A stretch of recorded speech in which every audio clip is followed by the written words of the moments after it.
Colts fans, we don't have to tell you how exciting this is going to be. It is the Colts kickoff party, getting ready for an exciting season. Go blue, but it's also about the fans being able to kind of get into that moment, that synergy. You got the Jim Irsay band that's going to be joined by some of the greatest artists, Ann Wilson of Heart, John Mellencamp, many others. It's going to be taking place here in just a few weeks, come September the 8th, Lucas Oil Stadium. Tickets, they're free, but I'm guessing they're probably just about gone. You got to get them at Colts.com. Of course, there's going to be a link here in our blog as well. I'm joined right now. I'm very excited to have, this is Vice President of Special, I'm going to get the name right, Special Projects at Indianapolis Colts. And I know there's a historical title as well that goes along with this. Larry Hall, good to see you. Hey, good to see you too, Greg. Thanks so much for having me. Really blessed to be in my 40th season with the Colts and the Irsay family. So it just kind of boggles my mind to even say it that way. But as you mentioned, we're really excited about this kickoff concert in Jim Irsay Collection band performance.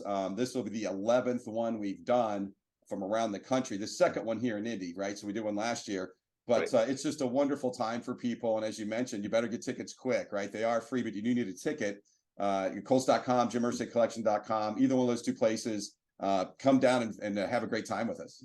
When we talk about that collection, and we've discussed it on the show many times on the morning show, is that as far as musical instruments, artifacts, lyrics, and the like, it is Classic Hits 104.5 WJJK. Some of the items that Jim has collected, Larry, give our fans that have been hiding in a hole somewhere and haven't heard about some of these items, it's going to blow their mind. There's no doubt about it. There's so many cool things, and I could go on and on and on. We tried to bring 30 of the most iconic guitars. He's got over 200 in the collection. So it's really kind of fun to walk through, well, which ones are going to go, which ones are going to stay. And, just to name a few, Kurt Cobain, Smells Like Teen Spirit's a recent acquisition last year. There's 5 different ones from the Beatles, Rickenbacker, there's a Country Gentleman, a Vox, George Harrison's SG that he then later gifted to Pete Ham of Badfinger. So it has kind of like a multiple life thing going. Prince's Yellow Cloud. We've got a Johnny Cash, Janis Joplin. There's one from The Edge, U2. I could just go on and on and on, but I think the thing that keeps resonating with me is how active these things are. And your station speaks to that, right? I'm a fan of the Sheer Show. I listen to it. In the end, I think the classic rock vibe continues to live on. It's funny because just a quick backstory that people really wouldn't probably think of, except me that kind of geeks out on this stuff. As I'm watching the end of the series Breaking Bad, I'm thinking, wait a minute, this song is Baby Blue by Badfinger. Wait, that guitar's in the collection, right? And then all of a sudden it hits me. I go, wait a minute, Sopranos, when Sopranos comes to an end, the end of the entire series, the last song, the last scene is Don't Stop Believin'. That Neil Sheehan Journey guitar is in the collection. Come see it down at Lucas Oil Stadium. I mean, these things they're still living things, right? There's a ripple effect that happens from them that you can't just put a price on. I mean, priceless things. Like I had one of our appraisers teach me this years ago. She said, look, if you can say the fewer words you can say something and get an eye-popping, jaw-dropping moment. I said, for example, if I say to you, Beatles drumhead, Sullivan Show. Done. Like that blows your mind, right? To say it's a priceless artifact, it's true, right? No matter what it's insured for, heaven forbid an earthquake swallows it up, you can't buy another one. No. I mean, Greg, they literally are priceless artifacts. It's a pleasure to be connected with it. Jim's passion for rock and roll, American history, pop culture really shows in the things that we've collected over the years. The very first thing he came up with, I often get asked that, is back over 20 years ago, Jack Kerouac's On the Road Scroll. And that is something that is one of one, right? It's this 119-foot long scroll that talks about the Beat Generation, which kind of a precursor to a bunch of other things that rippled in from the 50s to the 60s to the 70s, 80s, and the music that your listeners listen to. So just so many cool things. I could go on and on.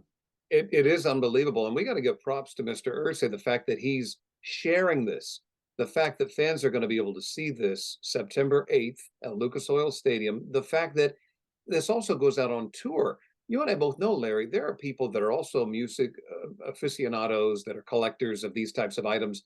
They keep them to themselves, or they sell them, or they're stored away. And for Jim Irsay to do this, in all seriousness, I don't think fans realize what he's giving them. I agree with you. You know, I'm so close to it, but I never take it for granted. I mean, he's a great guy, has a huge heart, really down to earth. He cares about others. I think people that have resources that he does, it's right for them to share, and he does. But he also puts himself out there too, you know, and he talks about his own struggles with mental health, how the addiction has been a part of you know, a challenge for him.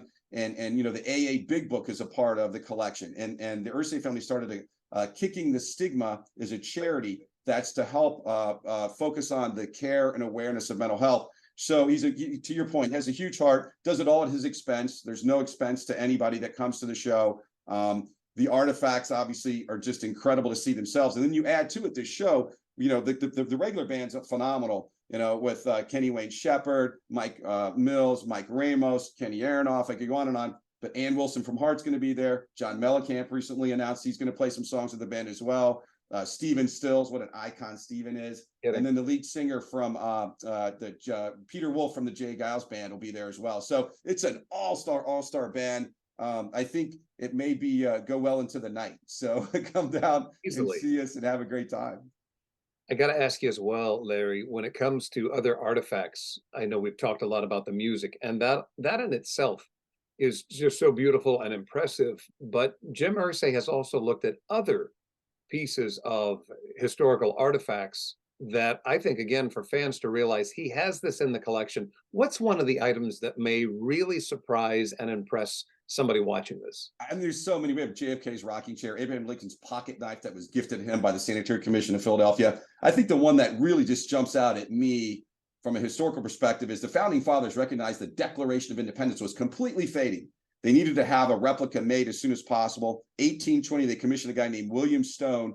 He takes 3 years to do a copper plate backwards of the Declaration, presses it onto vellum. 200 copies were made, 55 of them exist, 11 in private hands, and you can see one at the stadium come September 8th. It's a beautiful, beautiful piece, such a big part of American history. You know, there's ones that like the I Want You poster, most people associate that with World War II. It's actually from World War I. We have one that's from 1917. It's a brilliant piece, and even in a big room, you see that from across the room, and it makes me feel patriotic, right? It's a part of American history. Some really cool letters from George Washington, Jefferson, Lincoln, just so many things. It's really worth the trip downtown. We have something almost for everybody. I can't imagine somebody would get a kick out of seeing the things that are in the collection. No kidding. No, and that's the nice thing about this. It really is an event for so many people. Just the eye candy, the history, to be able to take it in and to see it up close. You're not watching this in a documentary. You're going to be there. Literally, that glass is the only thing separating you.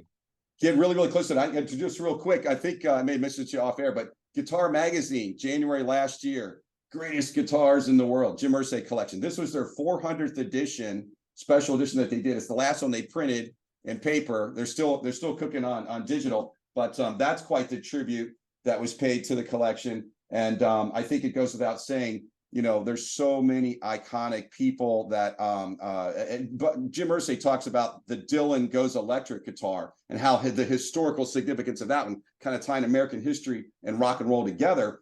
And most people know, obviously, Dylan was a folk singer, and back in early 60s at Newport, half the set he comes out and does acoustic. He breaks out that electric, half the crowd boos, half the crowd cheers. And it's like really a turning point that it's okay for the folk people to like rock and roll music. So I think there's so many backstories to these things too, that people are going to get a real kick out of seeing it live and in person.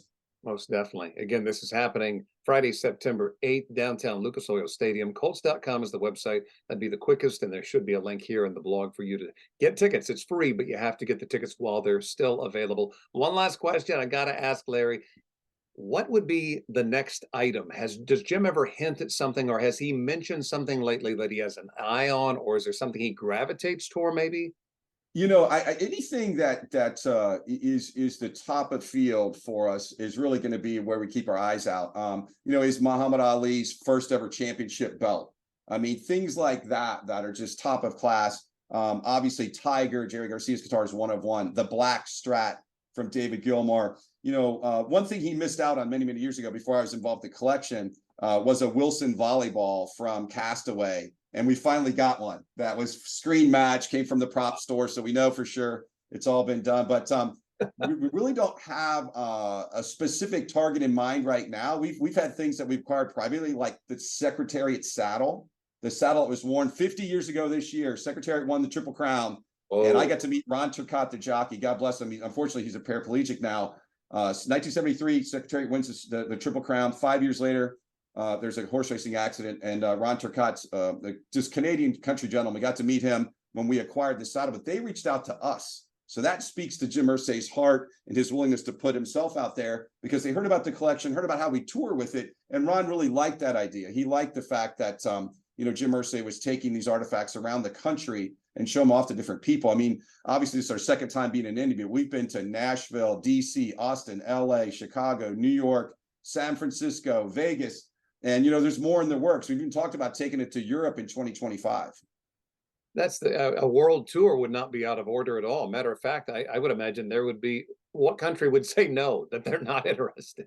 That's right, for sure. I know when I was his proxy at auction to get the Black Strat at Christie's in New York, I knew how popular Pink Floyd was here in America, but it was amazing how many people from around the world came to the auction just to witness it. Some obviously came to bid, but others came just to see 127 artifacts from David Gilmour. Another cool thing to point out is that all the proceeds from that went to charity, went to Client Earth, which really works towards preventing climate change. So those things are obviously a part of Jim Irsay's ethos too, because even the Smells Like Teen Spirit guitar, the Cobains talked about donating some of the funds to Kicking the Stigma, the charity that the Irsays are involved with. So he has a big heart, like you said, doing this stuff for free. And obviously custodial cares are important to me and my group. So we do our absolute best to take great care of it. We also want fans to be really close, right? Want them to be able to get close. Like you said, there's maybe a little plexiglass between you and a multi-million-dollar guitar that really is priceless. You can't put a price on these things. Larry, this last one, and it just popped into my head because we've talked about it on the morning show, is Freddie Mercury. And this is, I'm sure, I forgot who I'm talking to. I know you guys have probably been following this as well. I believe is it Sotheby's auction that they're going to be. That's right, in September. Personal effects, and they describe some of them, the Bohemian Rhapsody handwritten lyrics, some of his costumes. I got to think Jim Irsay is going to be interested in something of that. Well, I don't want to speak for him, obviously, but Freddie Mercury's incredible. I was very fortunate to go with my wife on a anniversary trip, and we got to see Lake Geneva. He had a place there, and there's a statue of him. Iconic personality, right? But the thing people may not realize is the Elton John piano that's in Jim Irsay Collection was lent to Freddie Mercury for a full year for the Dave the Races tour. So Bohemian Rhapsody was played on that piano, right? And that piano, the last time John Lennon was alive in front of a live audience, was with Elton John and this piano at Madison Square Garden.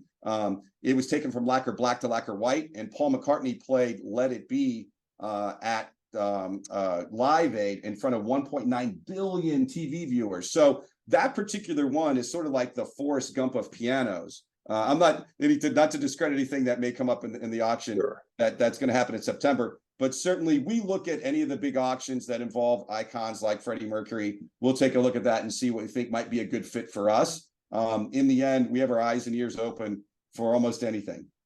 Cannot wait. It's always a pleasure to talk to you, Larry, and we cannot wait to be down there for the big Colts kickoff, to get behind our team, and also to see this incredible, the Jim Irsay collection.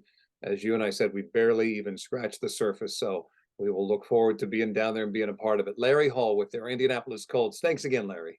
Thanks so much for having me, Greg. I appreciate it very much.